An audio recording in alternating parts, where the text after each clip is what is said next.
Right before Christmas, these three beautiful polytechnic students followed their boyfriends home for just a small party. Little did they know they'll become a December sacrifice. This is a great lesson for young girls of nowadays. Here's what happened.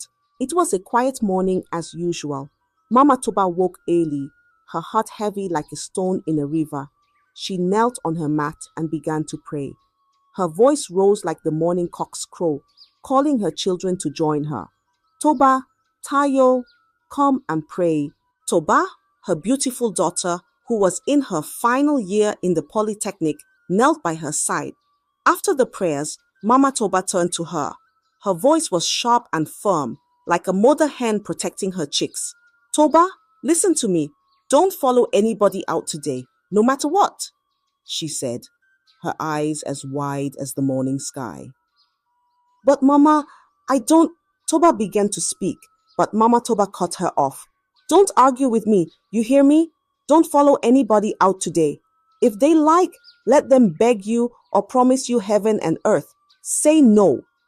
Mama Toba repeated the warning again and again, her voice rising like a drumbeat in the village square. Toba nodded, her head moving like a lizard on a hot rock. I won't, Mama, she promised, but her mind was already elsewhere. The morning chores were done, and Toba dressed in her neat clothes. She tied her scarf carefully, waved her mother goodbye, and walked out into the bright day. Her steps were quick and light, like a bird hopping to freedom. At school, Toba met her two best friends, Amma and Adoja. They stood out like peacocks in a flock of hens, dressed as if they were going to a grand festival. Amma wore a bright dress, while Adoja's skirt sparkled like the stars. Toba, you're looking fresh this morning, Amma said, laughing. Yes, fresh like morning dew, Adoja added, her smile as wide as the river. The three friends stood together, laughing and talking, unaware that the day was about to take a turn darker than the bottom of a clay pot. Have you heard? Amma said, her eyes sparkling like sunlight on water. Classes have been cancelled until next year. Ah, so my transport fare today was wasted, Toba sighed, shaking her head. Don't mind them, Adoja said with a grin. But don't worry, we won't let the day go to waste. Toba's brow furrowed. What do you mean? We're going to a party, Amma announced, her hands clapping together with excitement. A small one, nothing serious. Come with us, Toba. Toba froze, her mother's warning ringing in her ears like the sound of a warning gong. I can't, she said, shaking her head. I need to study. I can't just waste my time. Amma rolled her eyes, and Adoja leaned closer, her voice soft and teasing. It's just a small party, Toba. No harm will come. Come on, we'll just dance, eat, and come back. Don't be boring. No, I can't, Toba started, but her friends cut her off. Toba, are you now a grandmother? Live a little, Amma said, laughing. Okay, Toba finally agreed, her voice low like a beaten drum, but only for a little while. Not long after, the sound of loud music filled the air. Danny, Adoja's boyfriend, arrived in a shiny car, the music booming like thunder. Raji and Faji, his friends, were with him, their grins wide and confident. Let's go, girls, Danny called out, his voice full of excitement. The girls climbed into the car, their laughter rising like birds into the sky. Toba sat quietly, her heart uneasy, but her friend's joy was infectious. The car sped off, the music loud and the mood high, as they headed toward what they thought would be a night of fun. The house was full of life, music blasting like the beating of drums during a festival. Laughter and cheers filled the air as people danced in pairs, their bodies swaying like trees in the wind. Toba, shy at first, soon found herself dancing with Faji, while Amma was paired with Raji and Adoja with Danny. The friends laughed and danced, their joy bubbling over like palm wine in a full calabash. After a while, Danny clapped his hands to get everyone's attention. Friends, it's time for a special treat. I have something planned just for us, he said with a grin that didn't quite reach his eyes. Excitement rippled through the group as Danny led them outside. The girls, giggling and curious, followed as he drove them to a nearby hotel. The table was already set, with plates of steaming food and bottles of drinks shining under the soft light.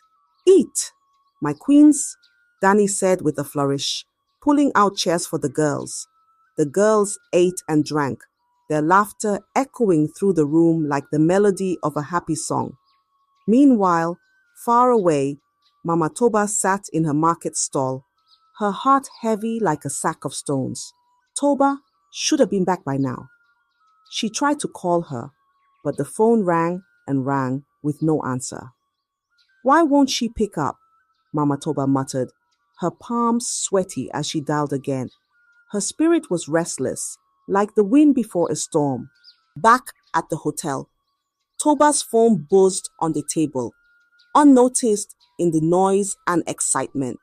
She didn't hear it. The music was too loud and the night too enchanting. But suddenly, the enchantment began to fade. Toba's head felt heavy, like someone had poured sand into it. Her vision blurred and her legs wobbled. She grabbed the edge of the table, but the room spun faster and faster. Amma slumped first, then Adoja. Toba fought to stay awake, but her strength gave way, and darkness swallowed her whole. When Toba woke up, she was no longer in the hotel. The air was cold and smelled of damp earth. She looked around and saw cracked walls and broken windows. They were in an uncompleted building, deep in the middle of nowhere.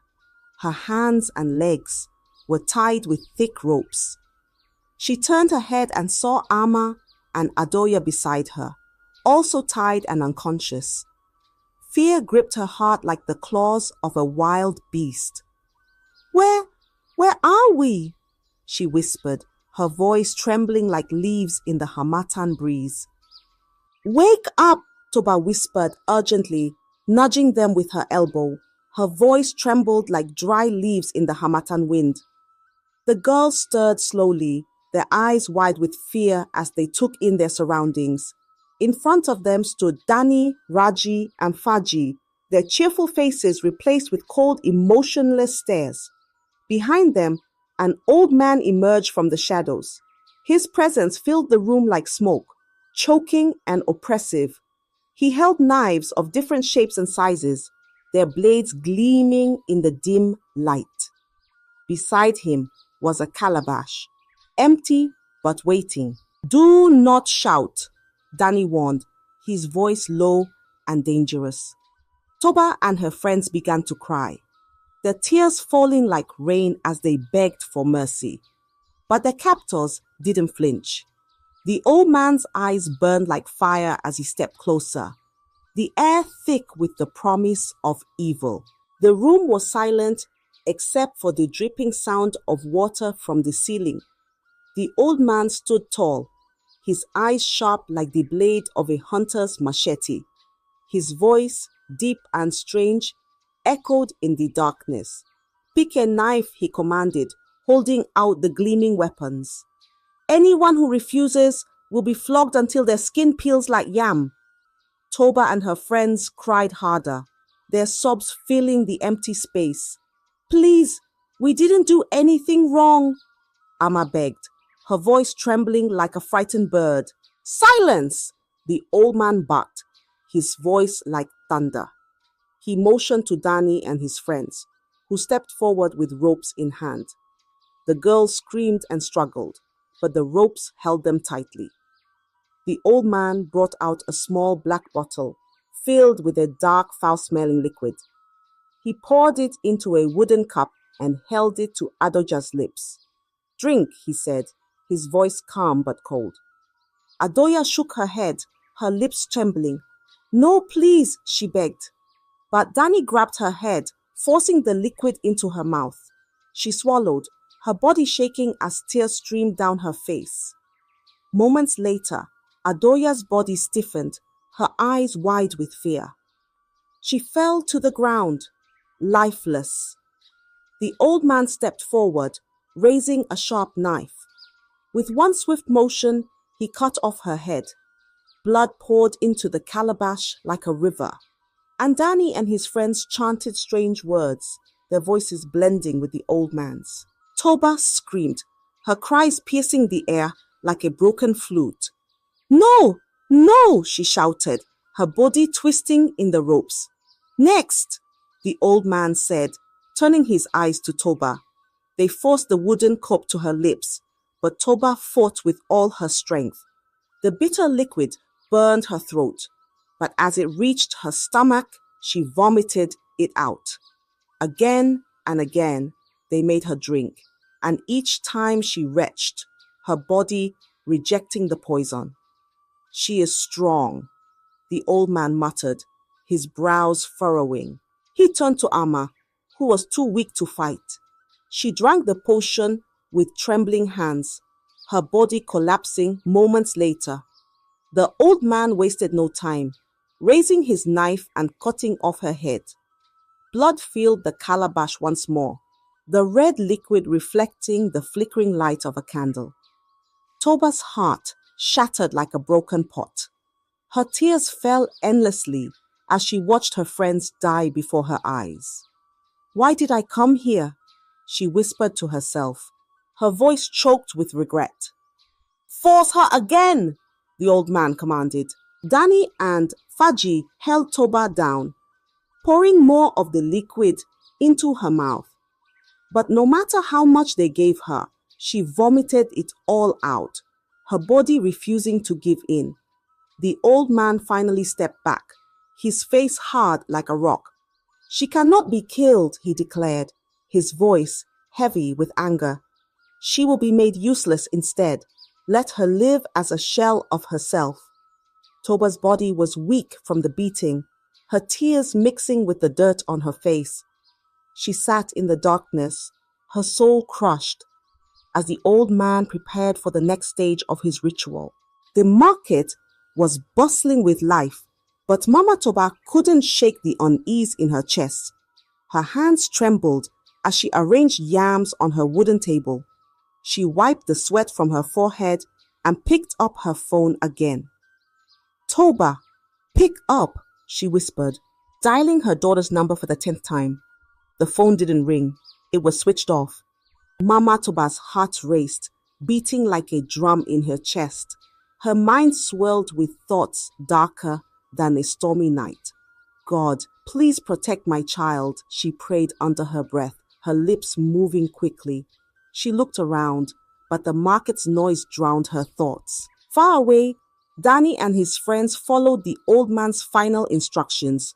Toba, barely alive, was dumped out of the car to the roadside opposite the market. Her clothes were torn, her body bruised, and her skin smeared with blood. She lay motionless, like a rag doll discarded in the dirt, as the car drove off at a very high speed. A market woman was the first to see her. She screamed, dropping the basket of tomatoes she was carrying. "Ah! Somebody come and see! They just dumped her!" People rushed to the scene, their voices rising like a swarm of bees. "Who is she? What happened to her?" they shouted, their faces filled with fear. Mama Toba's stall was close to the roadside. She heard the commotion and ran toward the crowd, her feet moving faster than they ever had before. When she saw the girl lying there, her knees buckled, and she let out a wail that pierced the heavens. "Toba, my child!" Toba opened her eyes weakly. Her voice was faint, like a whisper carried away by the wind. "Mama," she managed to say before collapsing into Mama Toba's arms. Mama Toba's tears flowed freely as she cradled her daughter.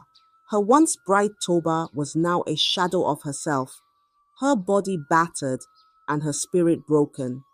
Without wasting a moment, Mama Toba lifted her daughter, her strength fueled by desperation. "Make way!"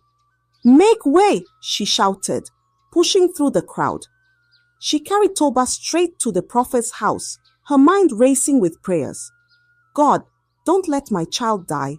Please, don't let this be the end," she whispered, her voice trembling as she approached the prophet's door. The prophet, a man with a long beard and eyes that seemed to see beyond the physical, opened the door before she could knock. "Bring her in," he said softly, his tone calm but serious. Mama Toba laid Toba on the mat, her hands shaking as she explained what had happened. The prophet nodded, his eyes scanning the fragile girl before him. "This is not an ordinary battle," he said, his voice heavy. "But with prayer, she will live." Mama Toba knelt beside her daughter, her hands clasped tightly. "Do whatever you can, prophet. Save my child." Her voice broke with emotion as tears streamed down her face. Outside, the crowd murmured, their whispers spreading the story of the bloodied girl found by the road. The market that was once alive with laughter and trade was now hushed with fear. Meanwhile, something even more terrible had happened somewhere else. After dumping Toba, the car roared down the dusty road, music blaring as Danny and his friends laughed like hyenas after a feast. "This December will be the best ever," Danny shouted, gripping the steering wheel with pride. Raji leaned back in the seat, a grin plastered on his face. "We'll have everything we've ever dreamed of. Riches, power, everything," Faji added, nodding as he sipped from a bottle. But their celebration didn't last long. Just 3 minutes from the market, the car sped around a bend, and out of nowhere, a massive truck loomed in front of them like a wall of doom. The crash was sudden and brutal, like thunder striking the earth. The car crumpled like paper, its music silenced forever. Raji died on the spot, his body lifeless in the wreckage. Danny screamed in pain as blood poured from his legs, now crushed beyond saving. One of his eyes was gone, leaving his face disfigured. Faji groaned, his arm severed, hanging limply as he cried out in agony. News of the accident spread through the town like wildfire. Whispers turned to shouts as people connected the dots. "It's them," someone said. "The boys who dumped that girl at the market. Their evil deeds have caught up with them," another muttered, shaking his head. Back at the prophet's house, Toba lay on a mat, her breathing steady but weak. Mama Toba sat beside her, watching as the prophet prayed and placed herbs on her wounds. Slowly, Toba's eyes opened and she began to speak in a broken voice, like a bird with a wounded wing. "They killed them," she whispered, tears rolling down her cheeks. "Amma and Adoja, they cut off their heads. I should have listened to you, Mama." Mama Toba's heart broke anew as she listened to her daughter's harrowing tale. The prophet placed a hand on Toba's forehead and spoke softly. "Her recovery will be slow, but she will live. The scars of the soul may never fade, but she is strong." The town buzzed with the story of the crash and Toba's survival. People spoke of divine justice, of how evil can never escape punishment. The police came quickly, dragging Danny and Faji out of the wrecked car. Broken and battered, they were taken to the hospital before being thrown into prison. Their dreams of wealth had turned to ashes. Danny sat in his cell, his legs gone and his single eye staring at the wall. Faji clutched the stump where his arm used to be, his head bowed in regret. "Why did we do it?" Danny muttered. "We should have stayed poor." The once proud boys now faced a life of misery, their greed having destroyed everything. At the prophet's house, Toba recovered slowly. She could no longer walk without help. and her voice was faint, like a shadow of its former self. The prophet told Mama Toba, "Your daughter will live, but she will carry these scars for the rest of her life. Let her story be a lesson." Mama Toba wept, holding her daughter close. "At least you are alive," she whispered. The town learned from Toba's tragedy. Parents warned their children to listen and avoid temptations. Young girls vowed to be more cautious. Their laughter now tinged with the memory of Toba's tale. The December that began with joy ended in sorrow. Amma and Adoja were gone. Dani and Faji were ruined, and Toba would never be the same. Her story became a warning that echoed through the town. Be careful who you follow home. I hope you enjoyed the story. If so, please like the video, comment what you learned from the tale, and don't forget to subscribe to the channel for more enchanting tales just like this one. Thank you.